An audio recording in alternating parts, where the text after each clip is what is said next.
complete betrayal of British farmers, which could spell the end for family farms. That's how the National Farmers Union describes the prospect of a free trade deal with Australia, allowing Australian beef farmers unlimited access to the British market. Under the deal set to be offered to Australia, tariffs, that's taxes on imports, will be phased out over 15 years, with quotas, that's limits on sales between the two countries, going over the same period.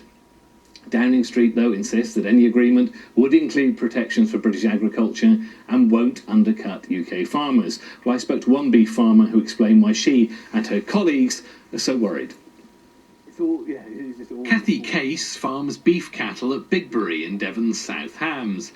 Kathy says this small group of animals is pretty representative of the British beef industry, where the average beef herd is just 30 strong.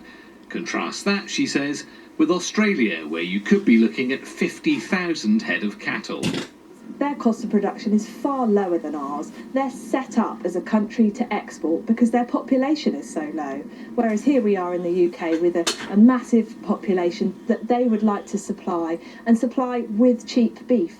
We are talking about boatloads of frozen food coming into our country that is not produced to our standards. And we need the government to say, we're not happy with that. We will put some measures in place so that there is not sort of completely unrestricted access, because the damage could be catastrophic. The government says it wants not merely to maintain Britain's high welfare and environmental standards, but to raise them further. Something entirely contradicted, Kathy says, by the idea of letting in unlimited quantities of foreign meat raised to lower standards. It's crazy. Here we are in the UK with really high standards, and we're really proud of those standards.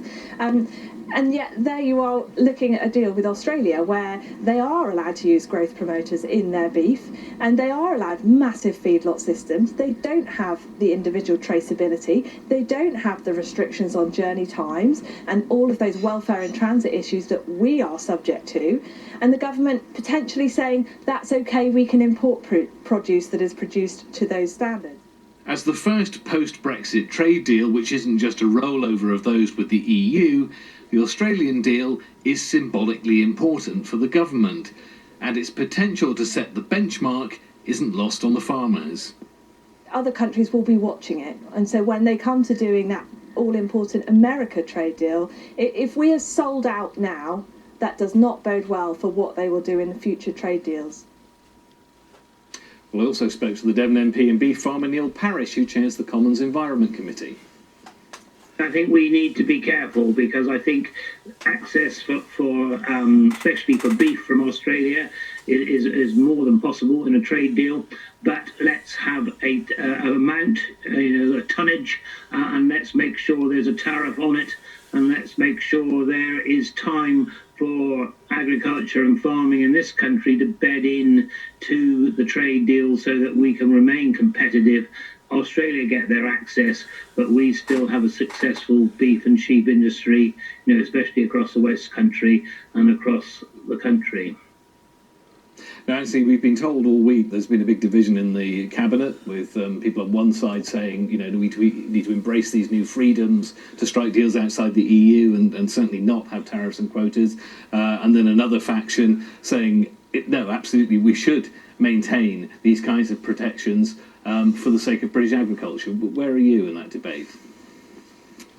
Firstly, I should just start off by saying it's not the first free trade agreement that we've signed that's not a rollover deal. We've signed a trade agreement with Japan, which obviously also opens up new markets. So this will be the second most significant trade deal I am waiting for the text of this free trade agreement to be presented. I haven't seen it yet. So I do fear that a lot of the noise that we're hearing from organisations like the NFU are somewhat hyperbolic rather than reflecting on the actual text of the agreement. But in my view, I think we have an opportunity for British exporters to be able to send our world-class beef and cheap meat around the world. And I think that's something we should be particularly opportunistic and welcoming to. On the reverse point that was just being made by Kathy, I think she's right. We do have to be concerned about exports from other countries into the UK, imports coming over here. And we have to be clear about our welfare standards. But we must also take it into context. The small amount of Australian export beef meat that reaches the UK, which last year was just 0.15%. and in terms of sheep meat, there's only 14%. So we've got to be very clear about the standards that we set in our own country, which are set through the Ag and Trade, Food Standards Agency, and are monitored by the Ag and Trade Commission. Those parameters are there to protect us, and they continue doing so every trade deal that is signed. Ben? Well, I think Anthony's right. Let's wait for the detail. However, I mean, that Kathy, your farmer, is also very right. You know, you can't square this circle of having free trade and open markets with no tariffs and yet allow produce into this country that is produced in huge quantities on industrial farms using growth hormones and pesticides that are illegal here. You can't have both. And somehow this is going to unravel. Now, let's see the detail. But I do share the farming industry's concern. Just as the fishing industry has been sold down the river by the botched Brexit deal, it looks as if the farming industry is going to be too. And there was one calculation I heard this week from a trade expert who said Britain is likely to increase our trade with Australia by 7%. Australia is going to increase its trade with us by 70%. That doesn't sound like a very good deal to me, not least given we're cutting ourselves off from a market of 500 million people on our doorstep. It's crazy. That is a potential problem with this, isn't it, Anthony? That this is a big symbolic thing for the government, but in pure hard-headed economics, it's not a big deal at all potentially, and the price we could pay is driving a lot of our farmers out of business.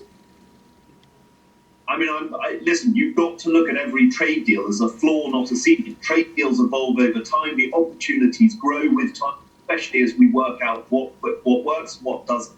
And it's interesting to hear Ben talk about, you know, us leaving the EU and this being us walking away from 500 million people. Well, we've got a trade deal with them.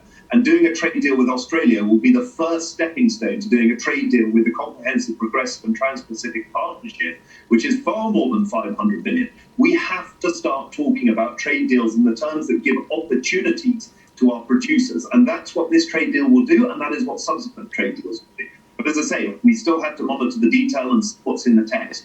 And I'll do everything I can to make sure that we can protect those. But we do have to recognise the Food Standards Agency is in place to protect us on sanitary and phytosanitary standards, especially on imports. And that won't change unless there's a vote in Parliament, which there won't be. And there is still the Ag and Trade Commission, which was set up at the request of the National Farmers Union. These are the bodies and organisations that are designed to protect us, regardless of the trade deals that we sign. Ben, I mean, you obviously want a supporter of Brexit, but I mean, you've made it clear before you don't want to revisit any of those old arguments. But given we are where we are, it is a compelling argument, isn't it, to say now we have gone for Brexit and this form of Brexit, for goodness sake, we should use our freedoms. And if you end up with a trade agreement really which is little different than the one we could have had previously, it's all a bit pointless. Well, you could have had a different agreement. I mean, there were two directions that this Conservative government could have taken, weren't there? There's a sort of free market, ultra-free trade agreement, no protections, let the agriculture, fishing industry, various industries go to the wall in search for this holy grail of some perfect free trade that may grow over time. Or you could have had an agreement that kept us closer to the sort of standards and environmental standards, food safety standards we have now, or had before and still have, according to Anthony. But how Australia's not going to sign up to a deal where we refuse access to their beef because of our high standards. I mean, you can't have it both ways. It's not going to happen.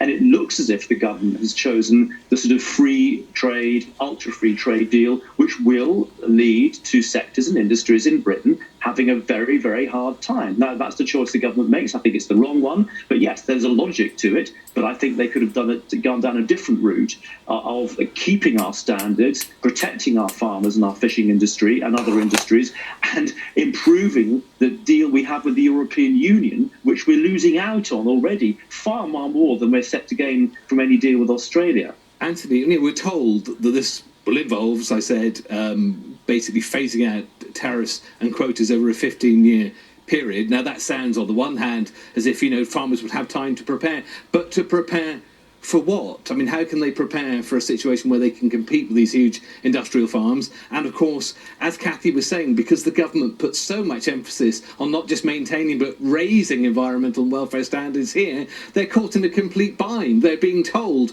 of course you mustn't become more intensive. That's the only way they could possibly start to compete with these people. I mean, firstly, just on Ben's point about us not benefiting from being outside the EU, I think our vaccination programme is a good enough example of that.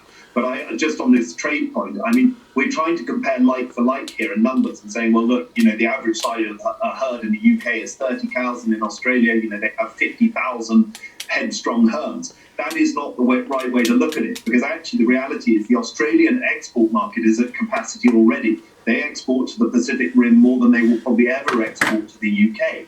This is one of the many elements of a comprehensive free trade agreement with Australia that I do believe will be able to benefit us.